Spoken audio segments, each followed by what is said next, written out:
Yo, everyone, we are super excited. We have a gentleman, William. He's from the Midwest, and you can say a commentary, a gamer. If you're on YouTube, you can see his background, all the game and all the cool toys he's got in the back, man. What's going on, William? It's going good, man. How are you doing? Super awesome, dude. It is a beautiful day. It's slightly cold in the Midwest. Yeah, honestly, it's been pretty cool. Actually, I've been waking up, and it's crazy how like the past couple of days, this past week that it was like 70, 80, and then like 3 days later, it's just like 60, 50, 60 degrees. It's crazy. Just like that fall is Yep. here, and it says hello. Hmm. It's just like, when you're speeding down the highway, it's like 80, 90, and it's bam, you're going to 50 because you see a cop. That's the exact same reaction the weather had, too. Hmm. William, tell us one thing our listeners do not know about you. Well, I mean, I guess you kind of said it already a little bit. I commentate a lot of commentate a lot of esports, League of Legends, Super Smash Bros, Tekken 7, Apex, a whole bunch of other games on my stream. That's pretty much it. I make a lot of content. I try to make a lot of content as much as I can, and yeah, I guess that's just a little bit more about me. That's awesome. Mm-hmm. Growing up as a kid, did you play on Super Nintendo? No, actually, so I was born in 1995, so I think Super Nintendo was where I think that was before my time. I think that was where my brothers kind of played it, and they kind of got into it. But I think we're both Hmong, and I think last time we talked, being Hmong and being Asian, our parents weren't too fond of video games in general. So for me, I grew up with I remember my first game was the Game Boy Color, I think, where I would take it from my brother and play Pokemon Red, Blue, and then from there we would have a Nintendo 64 that I remember my dad smashed in front of us. What? Because we had it. Yep. And We're then gonna dive into that. Yeah, and then from then on, we would always I think my brothers would always try and save up to get some game consoles. But then whenever my dad would come home when we were young, we'd always try and hide and make sure he didn't know. So that's what we would do. Oh man, so guilty of that too. Mm-hmm. Hey, here's another pickup line for you without asking a girl and beating the question around the bush, but asking her what kind of game console she has, right? If she say if she has a Nintendo, then you kind of get, she's pretty sure she's slightly older women, you know what I'm saying? Yeah, if she's like Xbox 360, like she's pretty young, dude. She's pretty young, right? It's actually funny when I actually ask a lot of girls who do game, and you kind of figure out what they want to go for. If they're usually a big fan of Nintendo, you realize that they really like a lot of more casual games, a lot more chillax kind of games. Yeah. If they like the PS4, then they usually are like a big fan of like Final Fantasy or like JRPG games. And then if they are a big fan of Xbox or PC, then they're kind of hardcore. Like either they play FPS or like they play something super competitive and they really want to try and win. Like it's actually kind of interesting to kind of see the spectrum of like kind of the consoles of people, like guys and girls, whenever you kind of break down what they like. Is there a top three of I don't want to sound biased or anything, but maybe 3 or 5 someone you follow? Men or women? You're inspired by the the way they play gameplay? Personally, for me, I actually don't really follow a lot of players. There's a lot of players that I know that I really enjoy and I really watch, and it's really cool to see. But then I actually have a lot of role models when it comes to commentary, just because that is my niche. I am a big fan of Clayton Rains, or many people who know League of Legends. His name is Captain Flowers. He commentates professionally for the LCS, or the League Championship Series. I'm also a big fan of Doa, who's also a fellow Minnesotan from the area, and he also went to school in Mankato. He also commentated a lot back then for StarCraft 2, for League of Legends in Korea, and also for Overwatch. But then I think now he's focused on content creation. I think those are my big two. Oh, also a big fan of Papa Smithy, who is Australian and works in Korea, and of course Monte Cristo, which is usually Doa's right-hand man and the color commentator for him. Growing up as a kid, you said Super Nintendo? No, color Game Boy. Game Boy Color and Nintendo Game Boy Color, and then Nintendo 64. Nintendo 64. And then the PS1. And then the PS1. So let's go back to that. Which one got smashed? I honestly don't remember. I just remember vaguely that my brother had an N64, and then he grabbed it, and I remember he just like throwing it down or like doing something with it, like taking it away. I think taking away. I know he did something with the N64, and we never saw it again. And more likely, and I know that like he probably got destroyed, it threw in the trash, made sure none of us kids saw it, and like he yelled at all of us, and he mainly yelled at my older brothers because I was the youngest, and all my older brothers are the ones who were gaming. I was just the one watching, you know. Yeah. I was one who was just kind of like on guard as the youngest, making sure like if our dad came home, like, hey, dad's home, just let us know so we can hide the game. I'm like, okay. And I think there's one time where I didn't check, and then my dad showed up, and then he saw playing the N64. Mm-hmm. Yeah, same similar story. Yep. I am the biggest gamer as a kid growing up, and I Yeah. have younger brothers too who that still games too, and they play leagues and stuff too. Yep. Just for the fun of it. They don't compete, just for the pure enjoyment of it. Mm-hmm. And my dad also found that I was playing game, and I'm gaming a lot. We're talking like 8 hours, 10 hours a day Mm-hmm. as a kid, just gaming, just playing video games. And Mm-hmm. we're talking role playing games or shooter games and stuff like that. And Mm-hmm. especially Zelda. Oh my Yep. goodness, it's such Yep. an awesome game. And I makes you want to bring out like the Super Nintendo and just plug that in and just play it just for the memory of it. Mm-hmm. Do you, as a kid, like playing, or even now, as a role-playing game, or any point shooter games? Surprisingly, I think when we look at the atmosphere of competitive gamers, people who are into esports, a lot of them are actually so far from the experience that I've had, a lot of them actually don't really enjoy playing single player games or like RPGs or those kind of games. They actually enjoy games where they can kind of have a pretty solid game loop, whether that's like League of Legends or like another competitive game like Valorant or like a Dead by Daylight. I think one of my good friends love playing that, or like just like really really casual games where you don't really have to try so hard or understand the depth of a story. But for me personally, actually, those are the games I enjoy a lot in my off time. It's kind of like I like to look at it as in like not like watching a TV show, right? Like people would say, "Why would you play games?" But it's like it's a good story, right? Like it's really good when it comes to graphics. It has a good cinematic. The character development's really really good over the span of like 30 to 60 hours or like maybe 100 hours. So that's kind of like my TV show, is playing those kind of long drawn single player RPGs or the strategy games, I see. It seemed like growing up, you still play game. You still are. Yeah, I see a PC gamer and X. You probably what? I see a Switch. You have an Xbox, probably 360. Also, probably. What do you got now for consoles?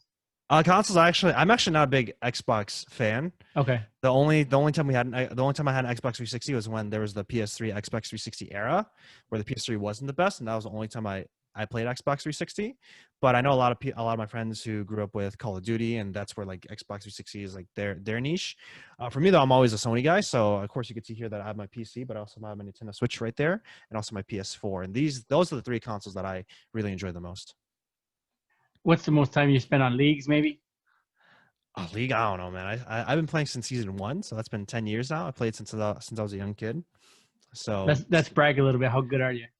I would say I think now I'm probably not the best as I could be, but then I think in my prime, I'd say a couple years back, I was diamond. So I would say if you were to take a look at diamond, I think that's like the top 1%. But keep in mind that Wow.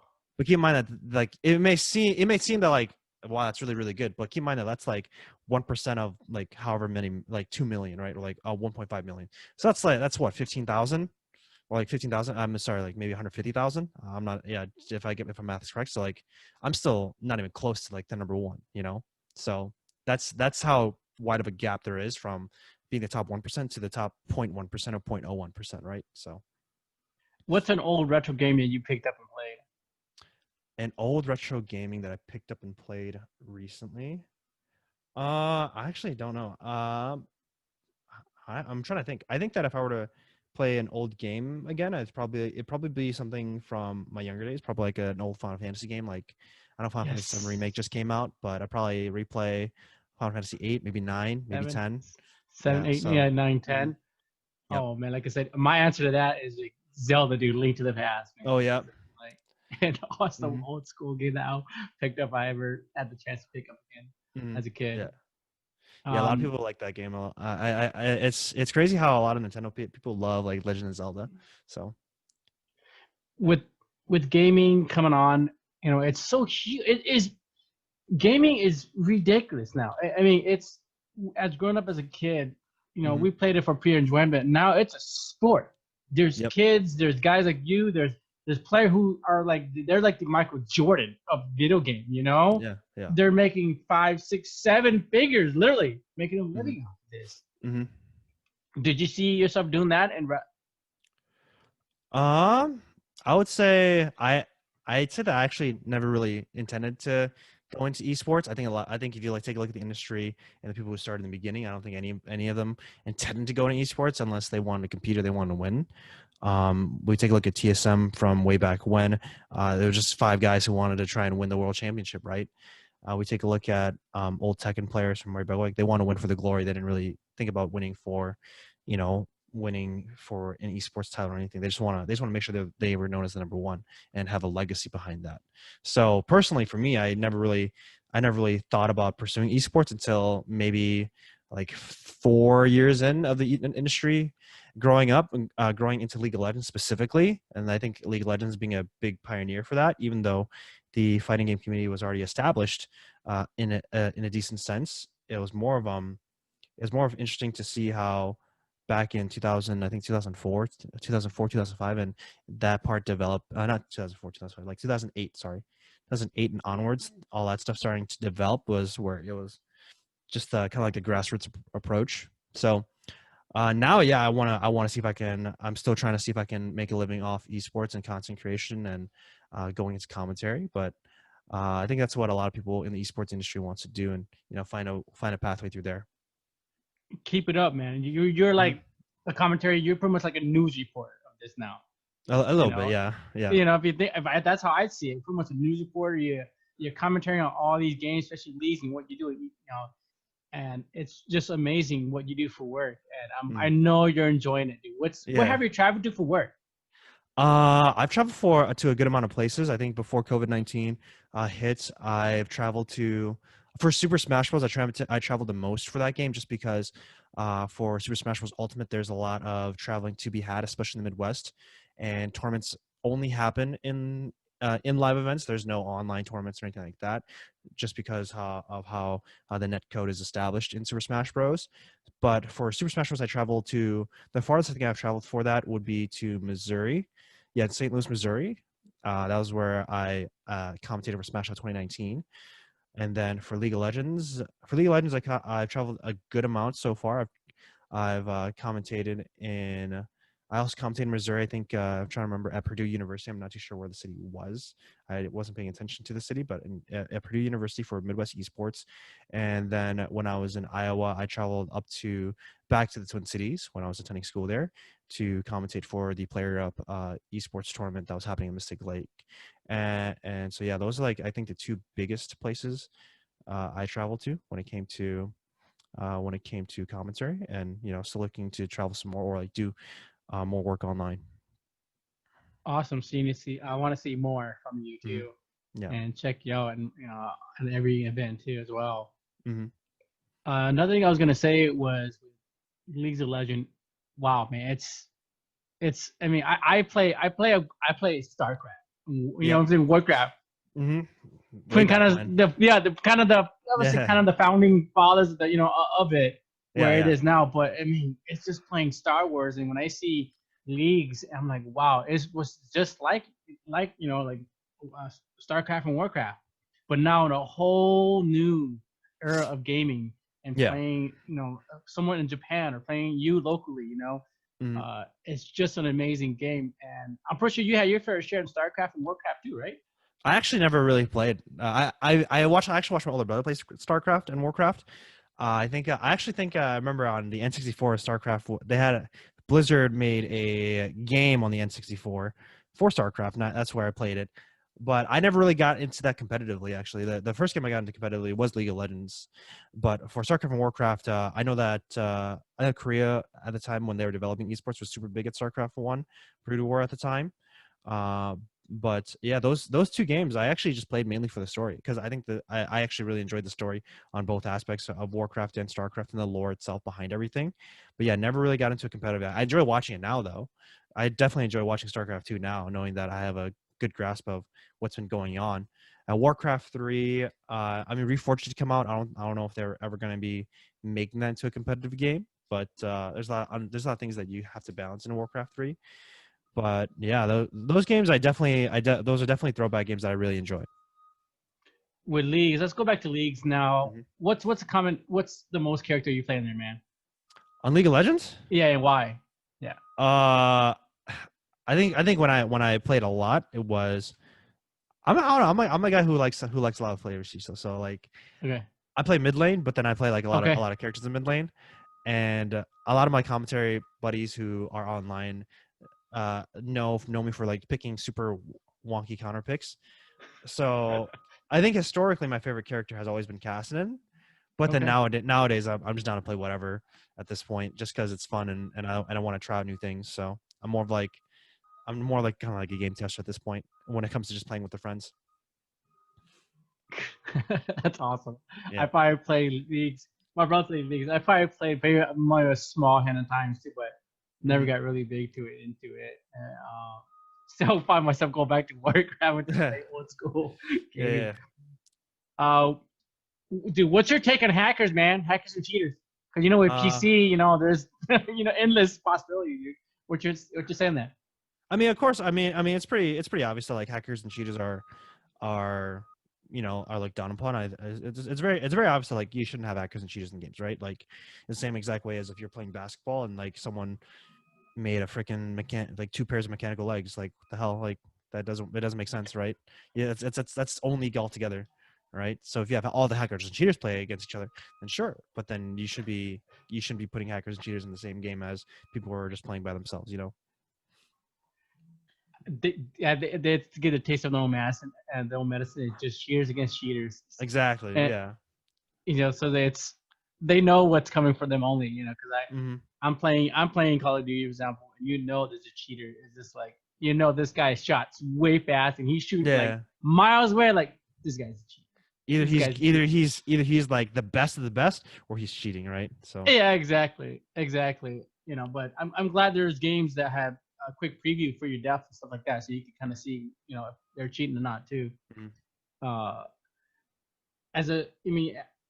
I've never looked into cheating, man. Where do you even start with that? Downloading the program or something?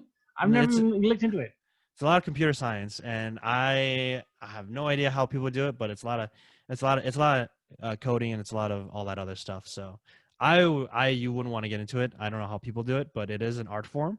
I mean, people. You already hear stories of like people, law enforcement hiring people who do know how to hack and do know how to cheat systems, so that they can increase security, right? So it sounds like a pain for those who are developers too. It's like, oh man, another patch. Oh man, there's another patch, right?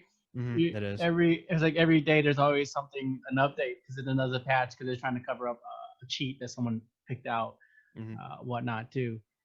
But yeah, it's so unfair when you have cheaters and hackers just on there, and you're just like, I know he's cheating, and I just want to get out of this room, or this group, and hop to a different game. That's just pure, it's a good game. It's a solid game. Yeah.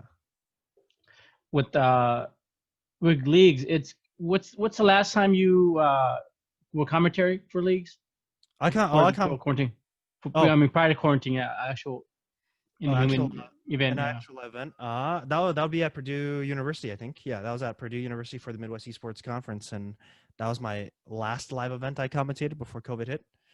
Yeah, because I think that was back in February, if I remember correctly. Yeah, back in February was where we did that, and then I think COVID hit like March, April. So that was my biggest last live event that I did. How many people was there? Everything 10,000, 5,000?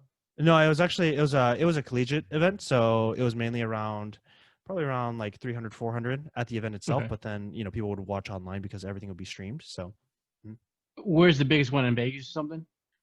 The biggest tournament or the biggest? Yeah, the biggest tournament. The biggest tournaments would always be, well, are you taking a look at professionally, or are you taking a look at just like professionally? It would just be wherever Riot hosts events, right? Like Riot events. Yeah, when Riot runs like Worlds 2020, right? Those are like the biggest events. Have you personally been to one? I haven't been to one. I know there one happened in St. Louis, Missouri. I really wanted to go, but then I just didn't have the budget to. But I just didn't have the budget to actually attend because tickets were really expensive. pay for a place, and all those things. So I never actually was able to attend the one. I'm trying to remember if it was Worlds. I think it wasn't Worlds. I think it was the North American Finals. But then the last Worlds I think was at Madison Square Garden, if I'm trying to remember correctly. Yeah, I think that was the last Worlds that happened. But no, I never gone to Worlds as of yet. So hopefully they do one. Hopefully after all COVID hits, they'll do one in North America and somewhere close, so I can actually travel there. It sounds like exciting times, and for sure Mhm. you're patiently waiting for it. Yep. As in commentary, how did you come about? I mean, out of any career, why did you pick this route? Yeah. Commentary. It's actually a funny story. When I was young in college, I did want to try and compete. And of course, that was when competition was really big. I think that was back then. It was season 3, season 4, when it was like my first year of college, and I really want to try to see if I could win. But then I realized that like I ain't that good at the game. Like, yes, I'm good. I'm better at it than average, but like I ain't the best, right? Right. So that's where I went. I took a different route into commentary, and I really want to try it because I think that when I was listening to commentary, it's really cool to be on air and also to provide insight and also just have a good time with whoever you're commentating with, right? So that's where I did that event. That's where I started getting into commentary, and just kind of just can't went from there. I started helping out some other people, and just kind of getting back into it. So it's been a lot of fun. You said that you've been doing this for 5 years now. I've been commentating on and off for 5 years, but then just this past 6 months is where I've really dedicated time towards it. For further projects, what am I looking to see? Maybe more streaming on Twitch and Discord and stuff like that, or I have a lot of projects in them actually. Yeah. So of course you're gonna looking to stream a lot more, looking to commentate a lot more gigs online. But knowing that this is for Hmong podcast, I actually wanted to try and learn how to commentate in Hmong because it's just because I know there's a lot of Hmong gamers out there, and and a lot of the old folk don't really know what esports is. So being able to kind of maybe not be able to conversate, but also be able to be on air and commentate in Hmong so that the older generation can understand is something I think that I want to do, and I'll just be like learning like a kind of like how would you say, like a step-by-step process on stream, right? So bringing a guest who is very fluent in Hmong, who's also an entertainer or understands like the value of entertainment, and then helping me out and having some fun on the on camera. So that's I think one. I got a project for you to work on. Is What's up? maybe having an understanding that your son can become a professional commentary or a professional gamer, and having your dad or someone else's dad who's going through this with their son, because Mm-hmm. we were that kid, right, that had got our Xbox or whatever Nintendo destroyed, but Yeah, like dad, like you could make a living literally doing this, just playing video game. You could be the next yeah. and Jordan. And I think it's to educate the elders. I think one thing You to see keep in where I'm mind. coming from here, though? Yeah. Yeah, I definitely understand. I actually had this conversation with I had this conversation when I was a keynote speaker for HCon back in 2019. Yeah, back in I was there. 2019. Yeah, HCon 2019, and that's where I was a keynote speaker, and people were wondering like how do I push myself as an artist or all these things, and that's where I was talking to a lot of the older generation that or people who are, I guess you could say, a little bit older than me, but still pretty fluent in English, that whatever your kid is into, like you should try and help them on as much as they can, because you don't know if they're like a really great talent, right? Like you shouldn't try and diminish whatever they're into just because of your own vision. So that whether that's art, whether that's like dancing, whether that's gaming, whether that's like making music, is more of just seeing if you can refine their art form, right? So that's always something that I try to push for, because try to push for, or if not that, find different avenues for them to think creatively. So like if we look at the Lore Brothers on Kinjas, right, Mhm. where they have done a lot of events. They do dance classes in LA, and people pay for those classes. They've done a lot of shows for the Indiana Cults, but they also did choreography for League of Legends, and their little music plan that they did, right, for True Damage. So those are where being able to find a creative outlet and being able to find avenues to generate wealth is something that a lot of people can think about, and especially not a lot of people in the older generation. And that's something that I think everyone should try to do, especially when you're young. Like if I fail at 30, like I can always find a 9-to-5 job. I think anyone can find a 9-to-5 job and like be okay with that when they're 30. But then when you're 20, do you really want to be okay finding a 9-to-5 job, or do you want to see if you can be the best at what you can be, right? So that's always something that I would want to stress when it comes to people who are, trying to find a place in their world. I love your mindset, and I almost have to crank that audio a lot higher when we do that recording, because I really preach what you're talking about too, of trying now, at whether you're 15 or 20, or even in your 30s now. But it's more important getting started now and a lot sooner than getting older, 40, 50, 60, and 70, regretting that I didn't try this. Could have been that professional game player, professional commentary, for a sport or a ride or whatnot, Yeah. And I'm glad you're preaching the same thing too. And I did see you out at HCon and listen to it. So it was an awesome experience. With work, you're pretty much, as of today, let's talk about quarantine and today. Are you finding yourself making more content or playing more video games? It's, you can't be really at work, but you are technically working.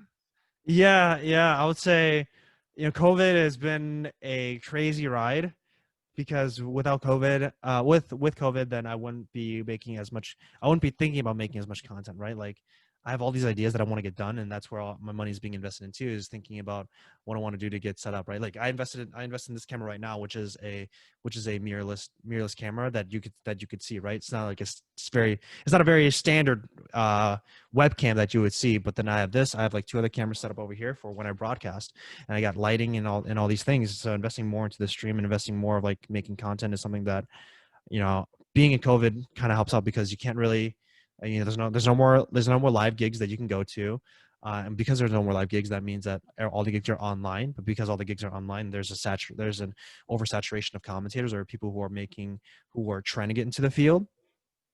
And then from there it's also where you have to try and differentiate yourself from everyone else, right? And that's where making more content or trying to execute on your ideas is very important. So that's like I guess one of the benefits of COVID-19 is that I'm kind of just stuck in here thinking of ideas.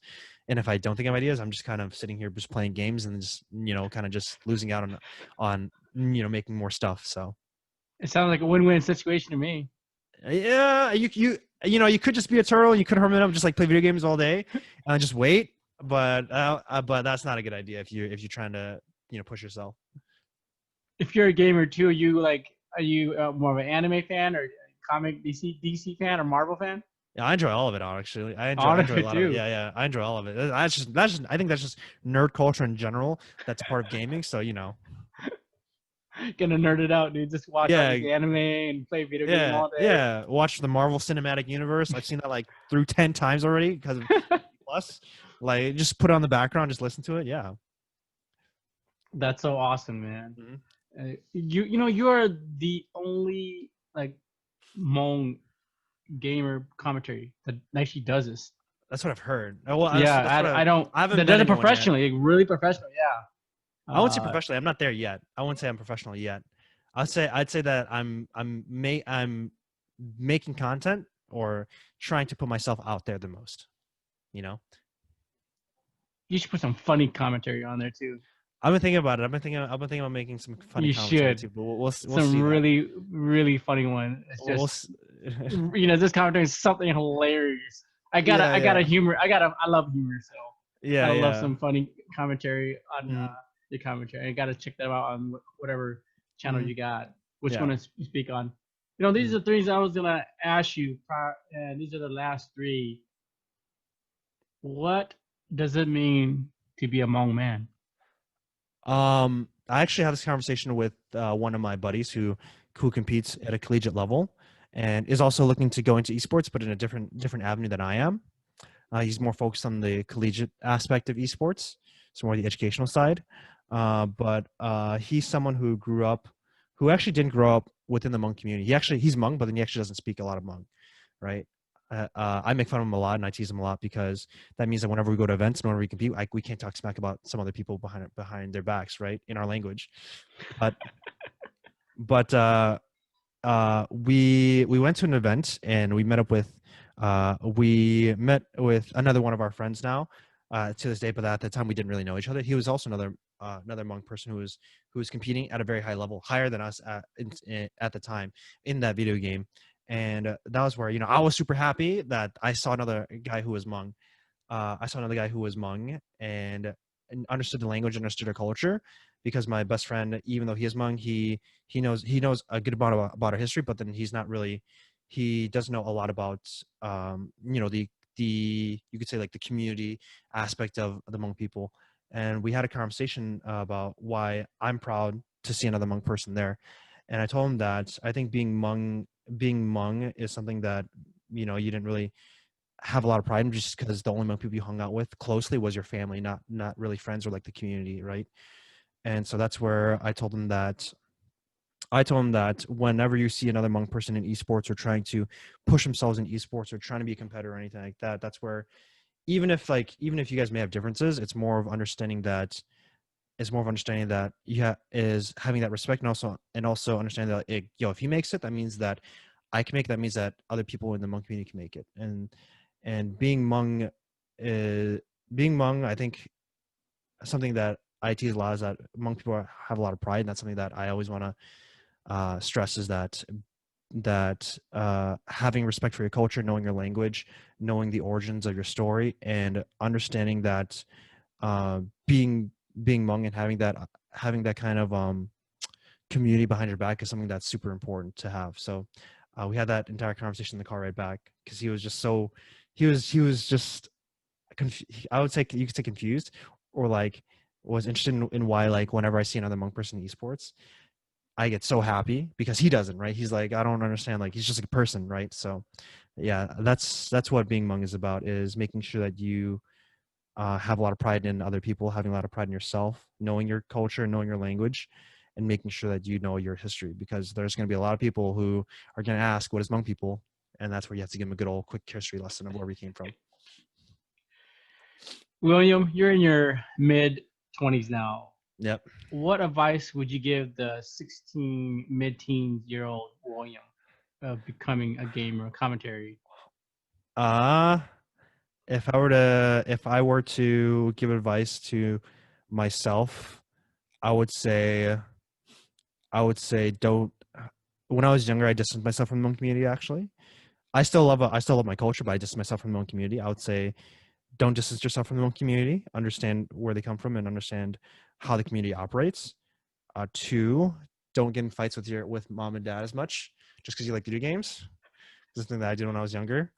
Another advice is especially